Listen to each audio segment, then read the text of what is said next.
Tila hindi nagustuhan ng ilang mga tagahanga ng aktres na si Andrea Brillantes ang nangyayari sa karakter nito sa seryeng Batang Quiapo. Kamakailan kasi ay in fairness talagang pinag-uusapan ng bonggang-bongga ang battle scene ni na Andrea at Jake sa hit action drama series ni Coco Martin sa ABS-CBN.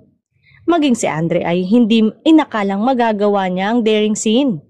Sa panayam kay Andrea, sinabi ng aktres na ang pagtanggap ng mature role ay personal decision niya mismo na kung sa bagay ay nasa tamang edad na nga naman ito. Inakala din ng mga netizen na una at huling ganong eksena ang gagawin ni Andrea sa serye pero sa latest trailer ay ipinakita ang scene encounter muli ng karakter ni Andrea at ng aktor na si Jake. Sa nasabing trailer, muling nag-cross ang landas ng dalawa at pagtatangkaan ng masama muli ang karakter ni Andrea na si Fatima sa mismong pinagtatrabahuhan nito. Tinawag pansin ng netizen at nagreklamo sa ginawa umano sa kanilang idolo ng aktor at direktor mismo na si Coco Martin.